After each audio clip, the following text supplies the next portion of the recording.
नमस्कार, बहुत स्वागत है आप सभी का खास खबरों में और मैं हूं आपके साथ ज्योति। रुक करेंगे खबरों का, लेकिन उससे पहले नजर डालेंगे इस वक्त की हेडलाइंस पर। कैमूर पहुंचे बीजेपी नेता अजय दुबे, प्रेस कॉन्फ्रेंस का किया आयोजन, सरस्वती माता पर अभद्र टिप्पणी पर जताया आक्रोश।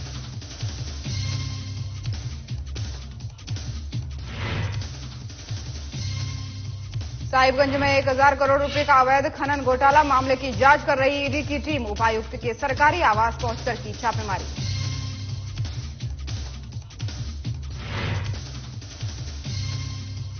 सिमडेगा में नए कानून के खिलाफ ड्राइवरों ने की हड़ताल, सरकार की तरफ से ट्रक यूनियन को मिला आश्वासन, फिलहाल इस कानून को लागू नहीं किया जाएगा।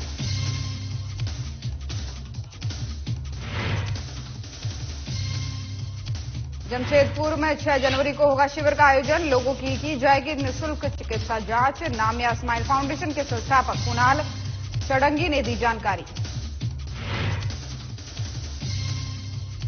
देवघर में लगातार बढ़ती जा रही है ठंड, तापमान में तेजी से हो रही गिरावट, उपायुक्त विशाल सागर ने गरीबों को बांटे कंबल।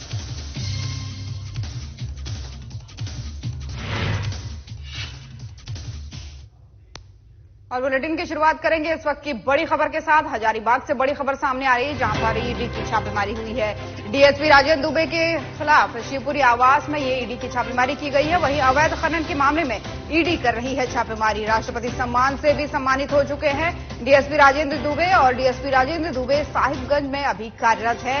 और फिलहाल जो बड़ी खबर सामने आ रही है वो यही है कि इनके आवास पर, शिवपुरी आवास पर ईडी की छापेमारी हुई है और अवैध खनन के मामले में ये छापेमारी बताई जा रही है, जिस पर यह भी बताया जा रहा है कि राष्ट्रपति सम्मान से ये पहले सम्मानित हो चुके हैं, लेकिन अब इनके आवास पर शिवपुरी में ईडी की छापेमारी चल रही है।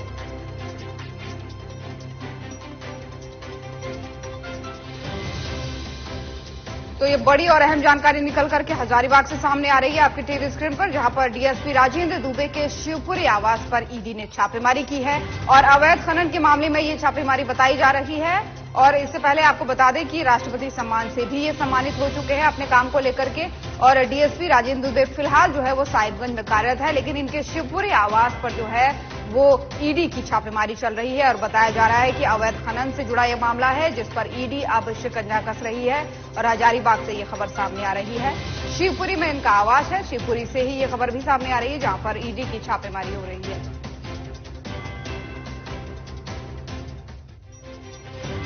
और इसी खबर पर ज्यादा जानकारी के लिए आशीष सिन्हा संवाददाता हजारीबाग से जुड़ गए हैं। आशीष, जिस तरीके से ईडी की ये छापेमारी हो रही है डीएसपी राजेंद्र दुबे के खिलाफ, क्या कुछ मामला है और अभी का क्या अपडेट है?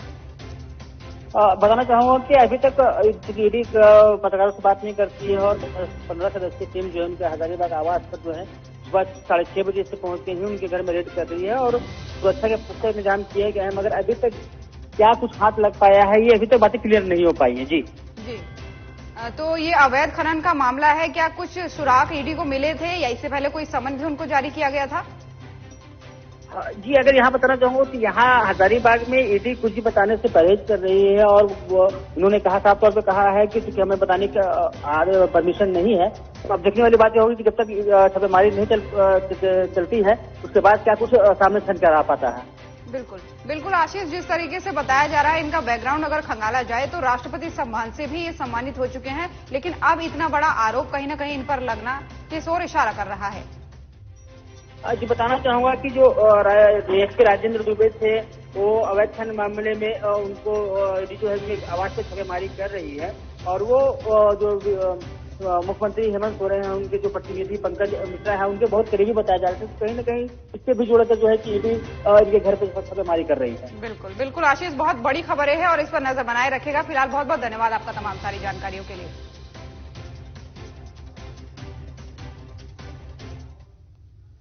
और खबरों में वक्त हो चला है एक छोटे से ब्रेक का, जल्द हाजिर होंगे।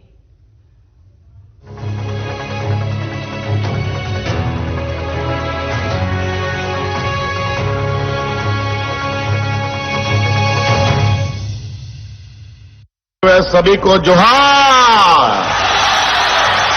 हर साल की तरह इस बार भी हुआ आपकी योजना, आपकी सरकार, आपके द्वार कार्यक्रम का सफल और ऐतिहासिक आयोजन, जिसमें सर्वजन के सपने हुए साकार। हर जरूरतमंद को मिला उनका हक और अधिकार। इस झारखंड की आत्मा ग्रामीण क्षेत्र में वास करती है और इस राज्य का विकास तभी होगा जब हमारा गांव का लोग मजबूत होगा, विकास उनके दरवाजे तक पहुंचेगी। जिला हेडक्वार्टर के पदाधिकारी विभिन्न जगहों पर जाकर आपके बीच में आपकी समस्या का समाधान कर रहे हैं। सभी वर्ग के लाखों जरूरतमंद लोगों को सरकार की विभिन्न कल्याणकारी योजनाओं से जोड़ा गया। कार्यक्रम में अब तक लाखों आवेदन आए, देने आपको अधिकार। फिर से आई हेमंत सरकार आपके द्वार, आपकी योजना, आपकी सरकार, आपके द्वार।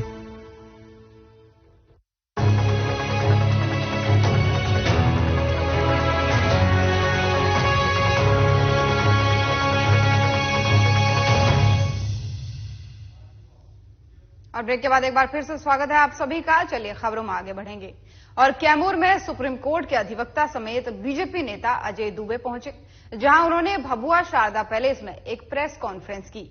इस दौरान उन्होंने राजद नेता समेत डिहरी विधायक फतेह बहादुर की तरफ से सरस्वती माता पर की गई अभद्र टिप्पणी पर आक्रोश जताया है। उन्होंने कहा कि राजद का 90 के दशक से ही नक्षत्र खराब हो गया है और किसी भी धर्म पर अभद्र टिप्पणी करना काफी अशोभनीय है।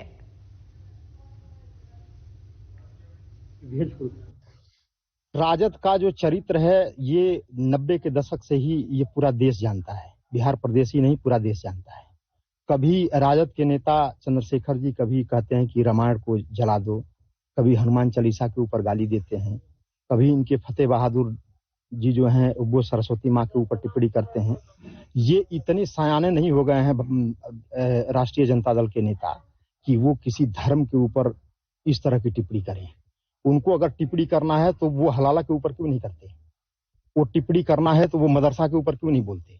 उनको टिप्पणी करना है तो आप देखेंगे एक छोटी छोटी सी बच्ची को रेप करके और उसी घर में दफना दिया गया, उसके ऊपर इनके नेता के मुंह में दही क्यों जम जाता है?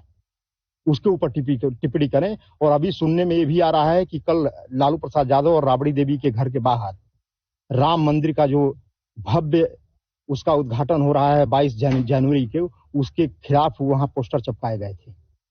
तो ये पूरी की पूरी जो ये सनातन को गाली देने वाली जननी बन चुकी है।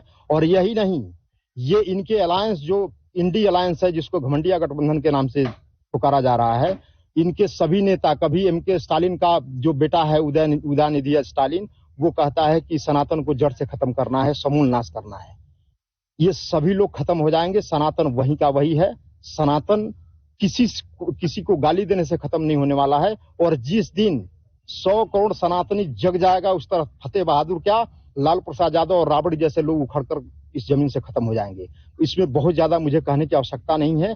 हर हिंदुस्तानी, हर सनातनी जानता है कि इन लोगों का डीएनए में क्या है। इन्होंने बिहार को लेबर की फैक्ट्री बना दिया। इसके बारे में सोचना चाहिए कि कैसे बिहार बीमारू राज्य से विकसित राज्य के श्रेणी में आए। इनको सीख लेनी चाहिए उड़ीसा से, इनको सीख लेनी चाहिए मध्य प्रदेश बीमारू स्टेट से, कैसे वो विकसित स्टेट के श्रेणी में आ गया। वहां दिमाग लगाने की बजाय ये अपनी व्यक्तिगत पब्लिसिटी के लिए इस सनातन को गाली देने का ये काम बंद करें। अब यहाँ की जनता जागरूक हो चुकी है और इनकी बातों में नहीं आने वाली। सनातन को गाली दे करके हिंदू को विभाजित नहीं कर सकते हैं। बस इतना ही इनके बातों पे मुझे कहना है। और साहिबगंज में 1000 करोड़ रुपए के अवैध खनन घोटाला मामले में जांच कर रही प्रवर्तन निदेशालय यानी ईडी की टीम ने उपायुक्त रामनिवास यादव के सरकारी आवास पर पहुंचकर छापेमारी की है। वहीं ईडी की दूसरी टीम नगर थाना क्षेत्र के चौक बाजार महाजन पट्टी स्थित पत्थर कारोबारी खुदानिया ब्रदर के आवास पर भी छापेमारी कर रही है। वहीं अभी तक मिली जानकारी के अनुसार पूरे राज्य में ईडी के अधिकारियों ने एक साथ कई जगहों पर यह छापेमारी की है, जिसमें साहिबगंज जिले में पदस्थापित सदर एसडीपीओ राजेंद्र कुमार दुबे के हजारीबाग स्थित आवास पर भी छापेमारी की गई है। तो साहिबगंज से ये खबर आपको बता रहे हैं, यहां पर भी ईडी की जो टीम है वो छापेमारी करने पहुंची है। और आपको बता दें कि पूरे प्रदेश भर में कई जगहों पर प्रवर्तन निदेशालय की टीम छापेमारी करने पहुंची है। मामला जो है ये 1000 करोड़ रुपए के अवैध खनन घोटाला मामले का है, जिसको लेकर के अब ईडी की टीम जो है वो लगातार शिकंजा कस रही है। और इसी कड़ी में साहिबगंज भी ईडी की टीम पहुंची। यहां पर भी बताया जा रहा है कि उपायुक्त रामनिवास यादव के सरकारी आवास पर छापेमारी चल रही है। और इससे पहले जो दूसरी टीम ईडी की है वो चौक बाजार महाजन पट्टी में एक पत्थर कारोबारी के घर छापेमारी कर रही है। तो लगातार ईडी की टीम का ये शिकंजा कसता जा रहा है और इसमें ये पता लगाने की कोशिश की जा रही है कि जो 1000 करोड़ का जो घोटाला हुआ था अवैध खनन का, इसमें कौन कौन शामिल है, क्या क्या इसके तार किससे जुड़ रहे हैं, इन सभी चीजों को खंगाला जा रहा है। तो फिलहाल अभी तक की अपडेट यही है कि आज जो है सुबह 3:30 बजे से ही ईडी की टीम जो है कई अलग अलग ठिकानों में छापेमारी कर रही है।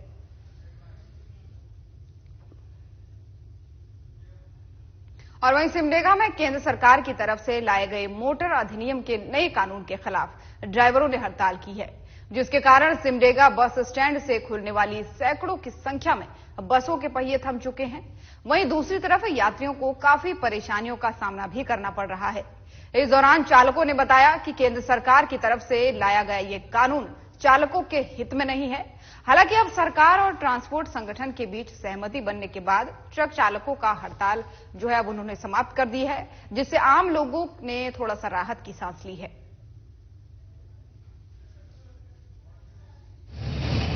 ये हड़ताल हम लोग पहले हैं, सब ड्राइवर मिल करके अपना स्टीयरिंग छोड़ने आंदोलन किए हैं, वही बात है। क्या मांगे हैं? यही कि काला कानून एकदम खत्म करे, इसके लिए अमित शाह जी कुछ बोले, हम लोग के लिए भी बनावे। कानून बनाने के लिए कोई दिक्कत नहीं है, लेकिन सबको सोच के बनावे, यही कहना चाहते हैं। तो आज भर रहेगी या फिर और लगातार चलता रहेगा? अभी तत्काल तो आज भर के ऑर्डर है। हाँ, हम लोग के पूरा अमित शाह समझ जाइए, ड्राइवर का लागू कीजिए और ड्राइवर का क्योंकि अति कीजिए, व्यवस्था बनाइए। ये जो काला कानून लाए हैं ना, ये बहुत रात एकदम गलत है। ड्राइवर के लिए कोई सुविधा लगाइए कि ऐसा ड्राइवर लोग रहे और इत्मीनान से चले और हर जगह जगह पर सामान पहुंचाए। और जमशेदपुर के पोटका में नाम्या स्माइल फाउंडेशन और फोर्टिस अस्पताल कोलकाता में संयुक्त तत्वाधान में निःशुल्क चिकित्सा जांच शिविर का आयोजन 6 जनवरी को किया जाना है। इसे लेकर के नाम्या स्माइल फाउंडेशन के संस्थापक कुणाल षडंगी ने प्रेस वार्ता की और उन्होंने क्षेत्रवासियों से अपील करते हुए कहा है कि 6 जनवरी को इस शिविर में सुबह 10 बजे पहुंचकर इसका लाभ उठाएं और शिविर में हड्डी रोग, नेत्र रोग, जनरल फिजिशियन, फिजियोथेरेपी, दंत रोग जांच निःशुल्क की जाएगी।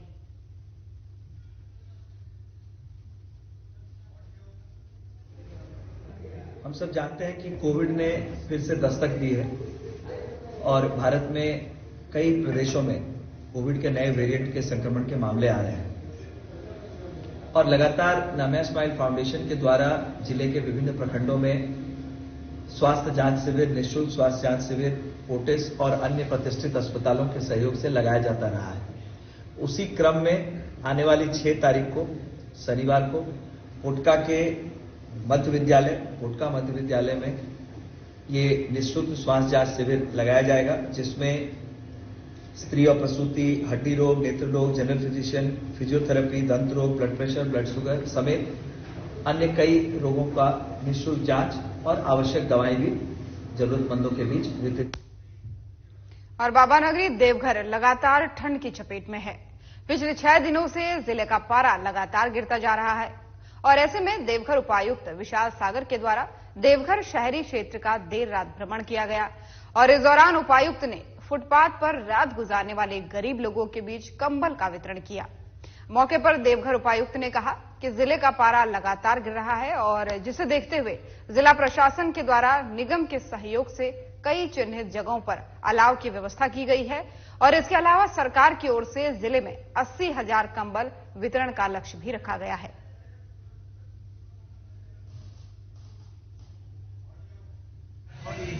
सरकार के स्तर से गरीबों में और जो लोग बाहर रहते हैं, बाहर अपना गुजर बसर करते हैं, उनको कंबल बांटने का शुरू से प्रथा रहा है।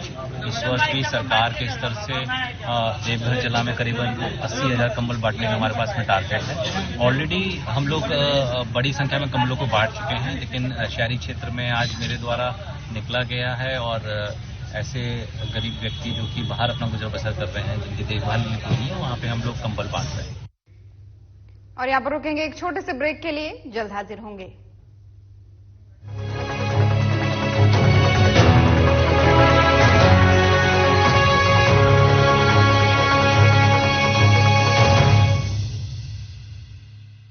हाँ, आए हुए सभी को जोहार।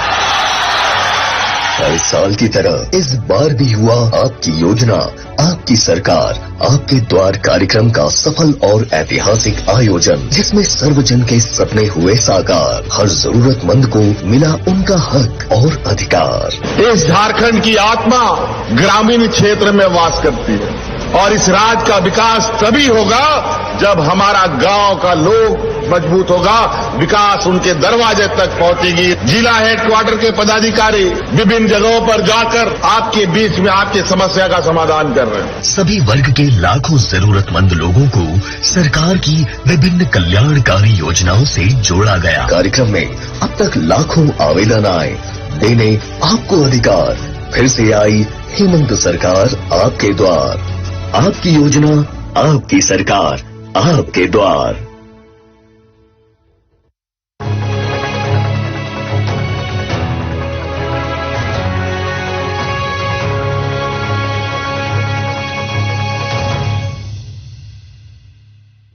ब्रेक के बाद एक बार फिर से स्वागत है आप सभी का। चलिए खबरों में आगे बढ़ेंगे। और बोकारो जिले में हुए 533 होमगार्डों की बहाली की मेरिट लिस्ट जारी कर दी गई है। मेरिट लिस्ट जारी होने के बाद से बहाली प्रक्रिया में शामिल हुए अभ्यर्थियों ने धांधली का आरोप लगाते हुए एसपी और डीसी कार्यालय के सामने पहुंचकर प्रदर्शन किया है। असफल अभ्यर्थियों ने पैसे लेकर गलत मेरिट लिस्ट जारी करने के गंभीर आरोप लगाए हैं और इस बारे में अभ्यर्थियों ने कई साक्ष्य भी मीडिया को दिए हैं। साथ ही अभ्यर्थियों ने पूरे बहाली प्रक्रिया की जांच कर फिर से मेरिट लिस्ट जारी करने की मांग की है। सर हम लोग को सब कुछ में एक्सीलेंट आया हुआ है, ठीक है। टेक्निकल में डाले तो कंप्यूटर डाले हुए थे, तो कंप्यूटर में हम लोग टाइपिंग हम लोग का नहीं था, हम लोग एडीसी डाले हुए थे, फिर भी हम लोग सबसे टाइपिंग लिया, फिर हम लोग टाइपिंग भी किए, इंग्लिश हिंदी दोनों किए, फिर भी हम लोग का फिर मेरिट नहीं दिया। और पीजी में 20 नंबर था, हम लोग पीजी भी करके मतलब डॉक्यूमेंट डाले, उसका 20 नंबर मेरा कहाँ गया, एक्सीलेंट वाला का 40 नंबर कहाँ गया, सब नंबर कहाँ गया हमको यही नहीं पता चला। मानते सर जिसका सेटिंग उसको लिया, जो एक्सीलेंट जो मेहनत किया सर उसको बस ऐसे ही जाने दिया। सर हम लोग होमगार्ड का सर बहाली हुआ था सर, उसमें टेक्निकल में हम सर ड्राइवर में थे, तो जिस दिन टेक्निकल पुलिस लाइन में हो रही थी सर, तो मेरे सामने जो कैंडिडेट फेल किया सर, तो उसका सर आज लिस्ट में नाम देख रहे हैं सर कि उसका नाम है, मेरे सामने उनको उतारा गया था कि तुम फेल हो गए हो, लेकिन आज सर उनका नाम है लिस्ट में। क्या नाम है सर? नाम सर मारूफ करके नाम है सर, उसका नाम है सर। दौर में हम सर 5-10 में घुसे, हाई जंप लॉन्ग जंप तीनों में मेरा एक्सीडेंट हुआ सर। हमसे जो कम बचा है, सर मेरा एग्जाम भी सर अच्छा गया, हमसे जो कम बचा है, जो हाई जंप दौर में हाई जंप नॉर्मल सिर्फ पासिंग है, उसका मेरिट में नाम है, मेरा लिस्ट मेरिट में नाम नहीं है सर। ये बताते हैं सर मेरा एग्जाम भी सर अच्छा गया सर, 30 में मारे। क्या मानते हो सर? मेरा 100% मेरा लिस्ट में नाम चलना चाहिए सर। 70 बचा, सबसे पहले हम ही अपना पैसा घुसे। मोकामा प्रखंड के पूर्वी इलाके से विशाल अक्षत यात्रा निकाली गई।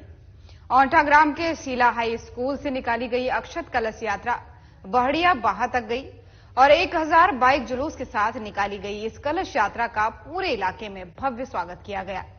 सभी गांवों में भक्ति और उत्साह के साथ कलश यात्रा का स्वागत किया गया। वहीं इस दौरान प्रदेश बीजेपी प्रवक्ता डॉक्टर राम सागर सिंह, हाथीदह मुखिया शशि शंकर शर्मा, दरियापुर मुखिया शैलेंद्र प्रसाद समेत कई लोग मौजूद रहे।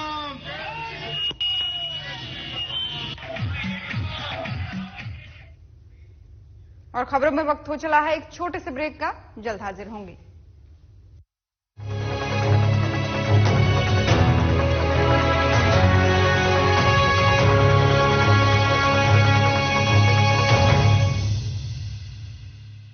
यहाँ आए हुए सभी को जोहार।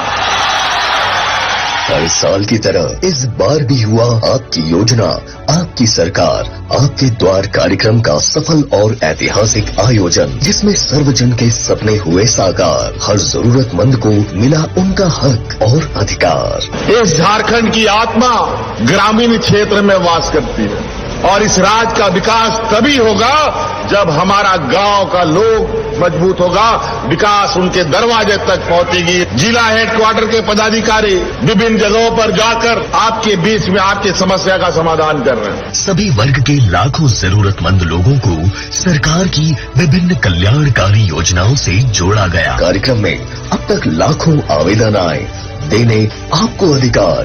फिर से आई हेमंत सरकार आपके द्वार। आपकी योजना, आपकी सरकार, आपके द्वार।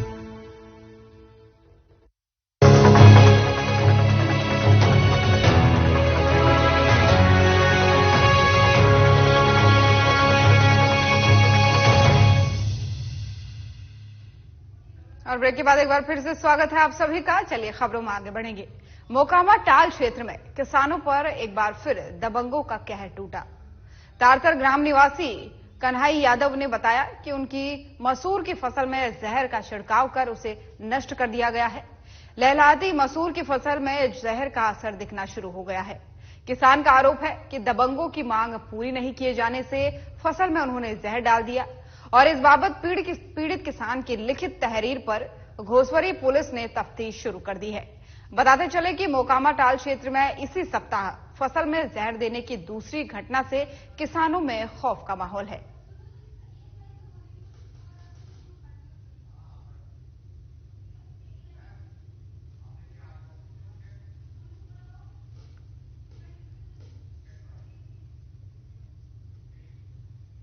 और अब खबर जो है वो रांची से सामने आ रही है, जहां पर ईडी की यानी प्रवर्तन निदेशालय की टीम की छापेमारी चल रही है, जिसका जायजा लिया है हमारे संवाददाता चंदन वर्मा ने।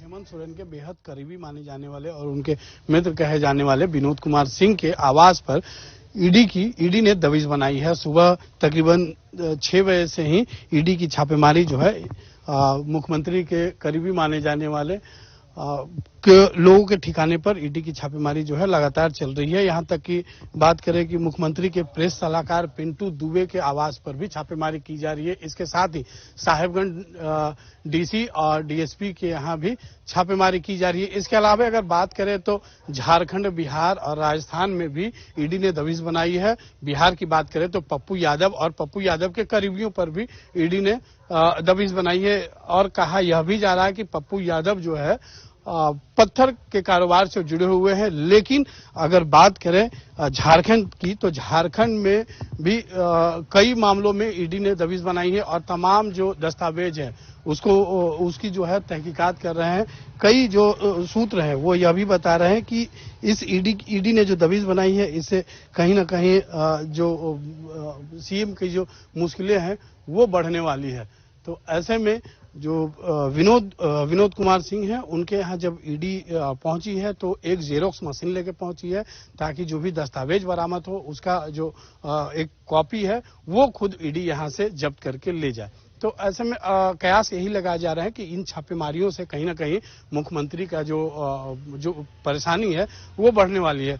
और आपको यह जानकारी देते हुए चले कि जो ये विनोद कुमार सिंह है ये पेशे से आर्किटेक्ट है, लेकिन कहा यह जा रहा है कि मुख्य रूप से इनका काम लाइजनर है, क्योंकि मुख्यमंत्री के काफी करीबी माने जाते हैं और अवैध खनन से जुड़े हुए जितने भी काम हैं, जो भी लाइजनिंग है, ये विनोद कुमार सिंह के द्वारा ही किए जा रहे हैं। तो इस लिहाजे से भी विनोद कुमार सिंह के यहाँ जो ईडी ने छापेमारी की ये काफी अहम है और यह अंदेशा भी लगाया जा रहा है कि विनोद कुमार सिंह के यहाँ से कई अहम दस्तावेज बरामद होंगे, जिसके बाद ईडी कई जो है अपने जो तहकीकात है उसमें कड़ियां जोड़ सकेगी और कहीं ना कहीं यहाँ से जब छापेमारी होती है जिन सबूतों के तलाश में ईडी है, अगर उन दिशा में ईडी को कामयाबी मिलती है तो झारखंड में ऐसे कई बड़े चेहरे हैं जिनके चेहरे सामने आने के आसार हैं।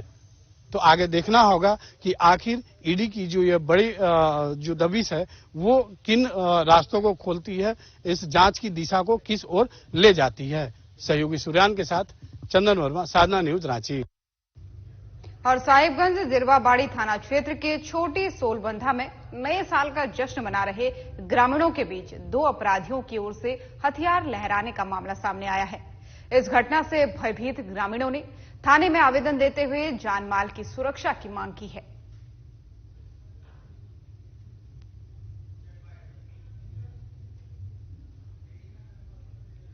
और मुंगेर में बेखौफ अपराधियों ने प्रॉपर्टी डीलर की गोली मारकर हत्या कर दी। बताया जा रहा है कि इन दिनों मुंगेर में अपराधी बेलगाम नजर आ रहे हैं। वहीं अपराधियों की ओर से लगातार आपराधिक वारदातों को अंजाम दिया जा रहा है। ताजा मामला सफिया सराय ओपी क्षेत्र के अंतर्गत रमैया बहियार स्थित लालखा भलार रोड का है, जहां धरहरा थाना क्षेत्र के अंतर्गत मोहनपुर से दोस्त के साथ बाइक से अपने घर लौट रहे बेलन बाजार मुंगेर निवासी 42 साल के प्रॉपर्टी डीलर की बेखौफ अपराधियों ने गोली मारकर हत्या कर दी। वहीं घटना को लेकर के मृतक प्रॉपर्टी डीलर की पत्नी के बयान पर धरहरा थाने में मामला दर्ज कर लिया गया है। धरहरा के संध्या गश्ती को यह सूचना प्राप्त हुई कि एक मोटरसाइकिल पे 2 सवार व्यक्ति इंद्रुख भल्ला रोड पर घायल अवस्था में पड़े हुए हैं। थानाध्यक्ष के द्वारा त्वरित कार्रवाई करते हुए। बिहार झारखंड की खबरें देख रहे थे आप। खबरों में फिलहाल इतना ही। नमस्कार।